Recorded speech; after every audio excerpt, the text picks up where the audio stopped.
Oke, kali ini gue akan membagi pengalaman tentang apa yang gue alamin di sebuah gedung, di mana gedung ini sudah sering dipakai untuk sebuah pementasan teater. Nah, namun berbeda dari pementasan teater yang lain, gedung ini mempunyai sisi mistis tersendiri. Cerita ini gue alamin tepatnya ketika tahun 2019.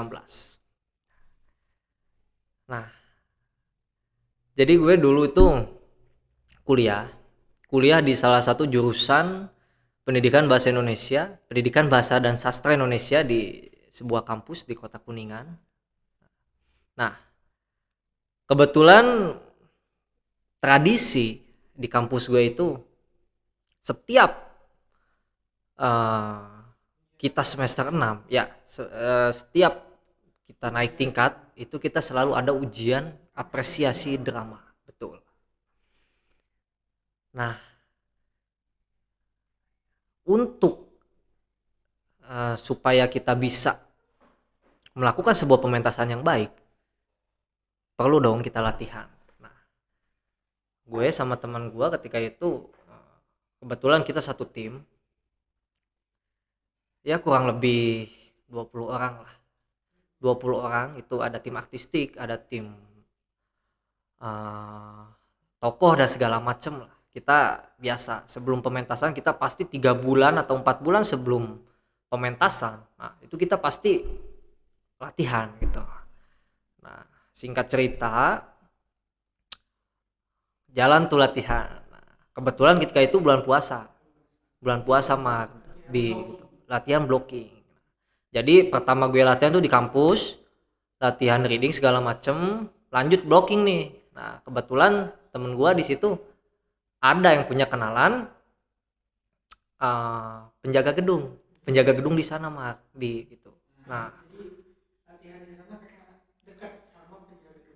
latihan di sana kebetulan kita punya orang dekat lah gitu, channel gitu. Nah, udahlah kita bisa latihan di sana.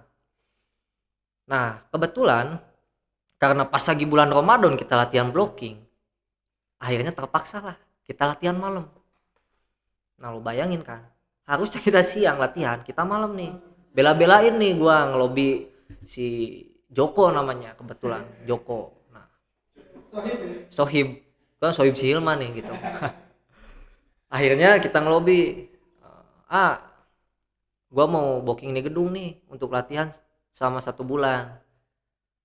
Tapi kita mintanya malam. Kebetulan ya lagi bulan puasa juga. Terus ketika itu ya di tim kita, di yang 20 orang itu ada yang kebagian jadwal kuliahnya itu kelas pagi dan kelas siang. Jadi kita agak susah gitu ngebagi waktunya. Kalau kita latihan pagi atau siang, akhirnya kita putusin tuh latihan malam. Nah, udah tuh kita mulai latihan awal bulan Ramadan, kita latihan mulai di gedung. Nah, gue penasaran kan, karena ini gedung sebetulnya selain anak-anak dari jurusan kita atau anak-anak yang bermain di teater Sado, teater yang ada sejarahnya dengan jurusan gua gitu, ini gedung jarang dipakai gitu, jarang dipakai. Makanya gua nanya nih ke salah satu penjaga gedung di situ. Nah, sebut saja abah gedung lah gitu, si abah. Oke, akhirnya gua nanya si abah, bah, ini gua penasaran nih gitu kan, ini kenapa sih gedung ini jarang dipakai, terus uh, kalau setiap kita latihan itu suka ada aja gitu bi, ada hal-hal aneh gitu ketika lebih tepatnya gangguan gitu, itu pasti. Nah, gua ngomong ini kebetulan ini udah 3 hari kita latihan gitu. Udah 3 hari kita latihan, akhirnya, nah, awal-awal kita latihan ini gangguan masih normal lah. gangguan-gangguan yang mungkin dialami hal-hal oleh orang-orang awam gitu. Kejadian mistis yang biasa lah menurut gua sama teman-teman gua gitu. Biasa kita latihan habis tarawih kan, kebetulan jam 9 masuk gedung segala macem. Nah, di titik kita mau masuk ke daerah belakang panggung dekat WC, di situ ya backstage itu. Nah, di situ hampir tiap hari gua sama teman-teman gua, nah sama kelompok gua tuh sering nemuin kayak ada sosok hitam gede. Ya iya gitu apa, awalnya gua nggak percaya gitu loh, tapi nah dikira kan gelap gitu kan, gua kira itu udahlah, itu mungkin lampu mati yang kena cahaya atau apalah gitu kan, jadi bayangan lah seolah-olah bergerak gitu, awalnya gua gitu. Tapi ada satu teman gua di situ, namanya si Murni. Nah, epicnya nih bro gitu, Murni ini anak indigo anak indigo di antara yang lain. Ini dia yang cukup paling sensitif dan cukup ngerepotin buat kita itu. Oh, gua malesnya di situ nih. Kalau orang ini udah ada latihan, nah gua agak sebel nih sama teman-teman nih. Nah, karena proses latihan ini keganggu dengan ya hal-hal yang begituan lah, yang mistis. Nah, karena Murni ini termasuk yang jarang latihan lah gitu, karena kondisi fisiknya itu yang sering lemah. Nah, iya, bisa jadi kayak gitu Mardi. Jadi mungkin sebelum gua ngomong atau teman-teman gua ngomong, Murni udah tahu duluan, tapi dia ya keep silent lah gitu. Nah, dia supaya kita nggak takut atau apalah gitu, jadi dia, nah dia lebih mengalah untuk nggak berani speak ke kita gitu. Akhirnya gua masih Hafiz, kebetulan anak tingkat 2 yang kita tarik gitu. Gue ngerasa duluan nih sama 2 orang ini. Bentar. Nah, pas waktu gue latihan, gue sama Hafiz yang ngeh duluan. Break dulu. Gue ada yang aneh nih sama Hafiz. Akhirnya kita break. Kenapa? Enggak, gue ngerasa gak nyaman, kata gue. Gue ngerasa gak nyaman. Gue ngelihat ya mungkin ini pirasat gue atau mungkin salah gitu. Tapi gue ngerasa di kamar mandi yang kosong itu ada, nah yang ada deket backstage itu kayak ada sesosok makhluk tinggi besar hitam. Akhirnya yang lain kan kagak percaya tuh. Nah, Hilman nih speak dia. Gue nggak berani ngomong itu ada, tapi memang gue ngerasa apa yang si Aden omongin gue gitu benar, kata si Hilman. Oke. Akhirnya udahlah, kita anggap itu hal biasa aja gitu, ngalir. Kita lanjut latihan jam 10, kebetulan kita lanjut latihan. Masuk nih ke adegan di mana gua sama Murni itu harus ada di panggung dan kebetulan kita berdampingan di situ. Gua kaget, epic nih. Jadi gua sebetulnya nggak mau gitu. Kalau bukan tuntutan dari naskah, bukan karena tokoh yang berbarengan, gua nggak mau nih. Satu frame gitu sama Murni ini. Karena ya memang hawa-hawanya udah kayak gitu. Nah, pas adegan raja dan adegan emban ini kita praktekin pas masuk panggung. Di sini Murni udah mulai bukan kayak Murni yang gua kenal di situ. Nah, pas gua masuk nih adegan raja. Gua masuk adegan raja. Gua udah di panggung segala macem. Pas gua balik, gua mau keluar panggung ganti adegan, itu si Emban masuk yang diperankan oleh Murni itu kan. Nah, dia bukannya masuk, dia ngejerit di situ. Ya, dia teriak di situ. Ah, gitu kan. Dia teriak. Gua kaget di situ. Gua kaget. Karena itu tidak ada di naskah. Karena gak ada di naskah. Gua kira dia lagi ngelawak lah, entar apalah gitu kan. Mur. Kenapa? Kata gua. Gua kagak mau latihan. Gua pengen pulang. Murni terus teriak kayak begitu. Waktu itu juga. Tanpa jelasin apapun. Nah, gua sama teman-teman semua panik di situ kan. Pasti panik di situ. Ya, lo bayangin lah gitu. Suasana malam kan, lampu redup kan. Kebetulan di gedung itu, apalagi di area backstage itu kan dekat lorong di Mar. Nah, iya deh gitu, dekat belakang panggung ke backstage itu kan area gelap di situ. Bahkan dulunya nah, lembab juga di situ. Nah, kebetulan juga kan dulu itu pernah ada pengalaman salah satu kakak tingkat yang latihan apres drama juga di situ, ngalamin kejadian aneh di belakang deket backstage itu. Ya biasalah gitu, dipindahin sama makhluk-makhluk gituan gitu. Nah, akhirnya udahlah, kita break dulu latihan. Nanya nih semua ke Murni. Akhirnya gua yang kebetulan yang deket situ, gua yang nanya duluan nih ke Murni. Gua beraniin diri gitu kan, nanya ke Murni. Mur, kenapa lu lihat apaan, kata gua. Pokoknya gua kagak mau latihan. Ya kenapa, kata gua. Alasannya apa? Apa lu lihat sesuatu yang memang bikin lo takut atau gimana? Gini Den, gua di situ ngelihat ada sesosok perempuan tua.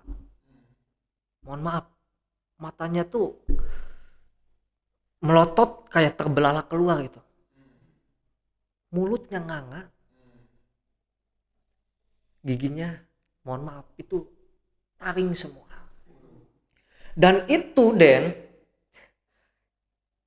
pas gua mau masuk panggung, dia ada di belakang. Jadi pas gua noleh, kata Murni itu, pas gua noleh, dia itu jarak ke muka gua, kata Murni, itu kurang lebih 3-5 cm lah. Deket banget itu.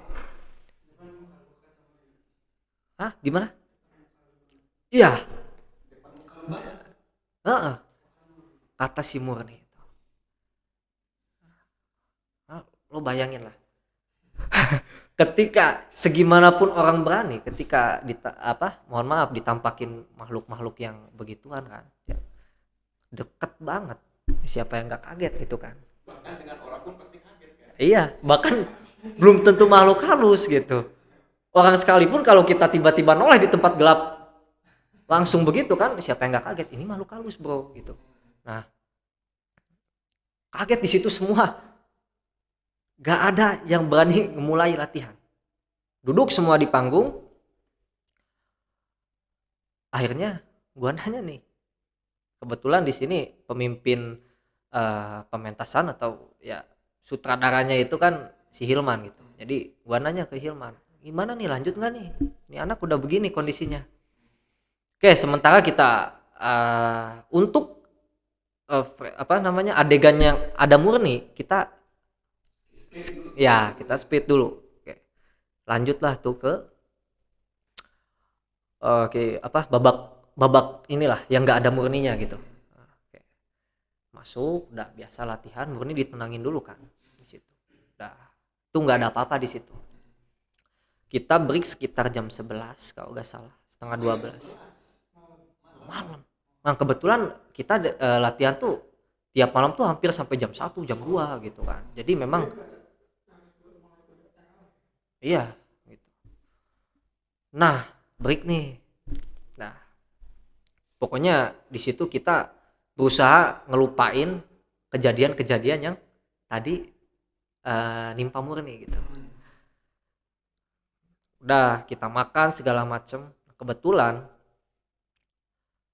Di situ eh, dua orang, kalau gak salah si Hilman sama si Agung kalau gak salah. Ketika kita semua break cari makan gitu kan, mereka berdua di panggung. Dia nyerita ke gua, lo tahu ketika lo semua tadi makan, nyari makan, gua penasaran kan, kenapa man, kata gua tadi ngelihat ada dua sosok cewek, ini dandanannya kayak sinden, iya kayak penari, itu wajahnya itu kembar, yang satu keluar dari backstage kanan, yang satu lagi keluar dari backstage kiri. Nah Den, entah ini imajinasi gua apa gimana, tapi emang itu kayak real nyata. Akhirnya pas si penari ini ke panggung, itu tiba-tiba kayak ada musik gamelan, tengah malam. Dan itu musik gamelan itu kebetulan disimpannya itu di atas, di lantai 2. Nah itu kan kebetulan memang gua ngerasain dari awal memang tempat yang paling gua nggak nyaman itu di lantai 2, di atas, karena memang udah ada banyak cerita bahwa di situ sering gangguan yang paling parah tuh di situ.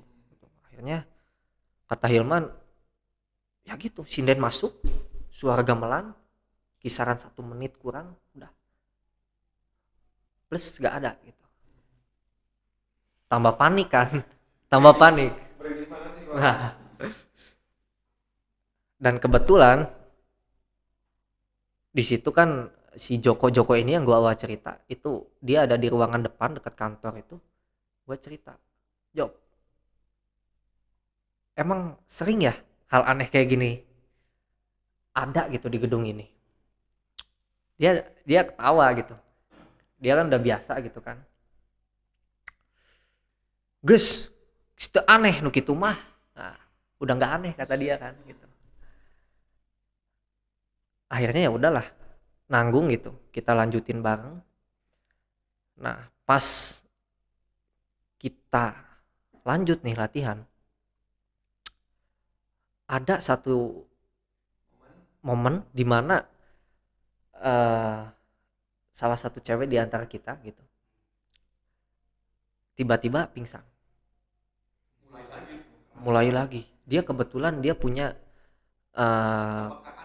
kepekaan juga, kemudian dia punya riwayat suka kambuh gitu, penyakit kram perut seperti itu.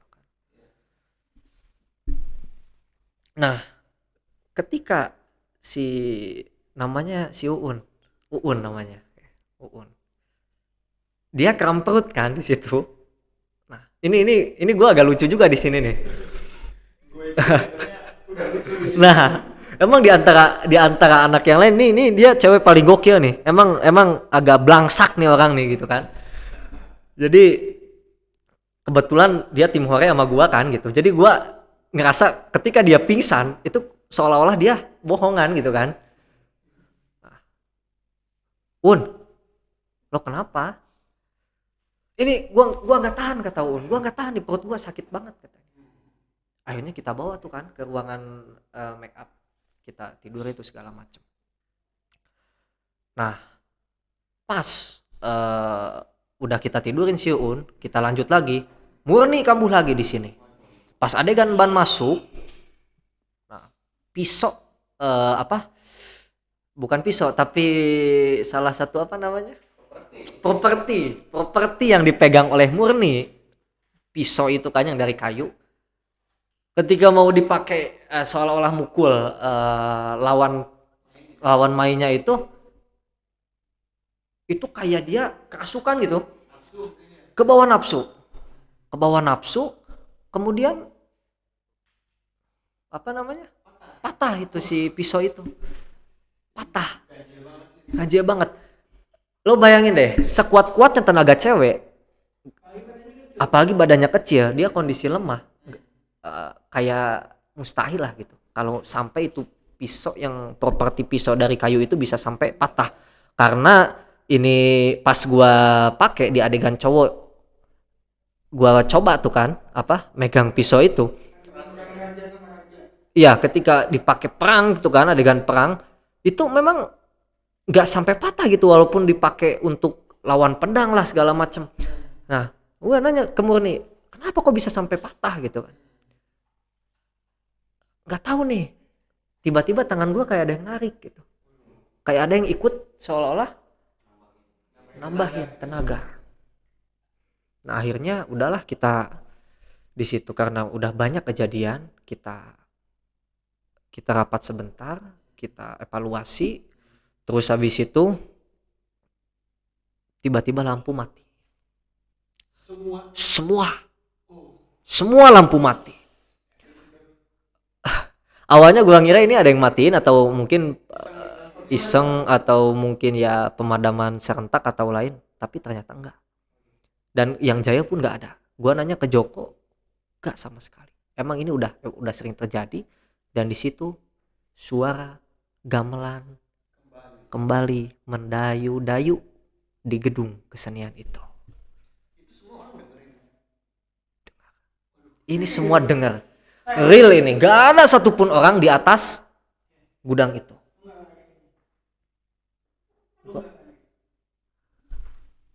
Di sini kita nggak berani lari bro.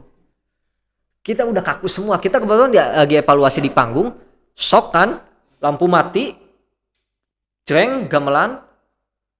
Oke, kita putusin untuk bubar.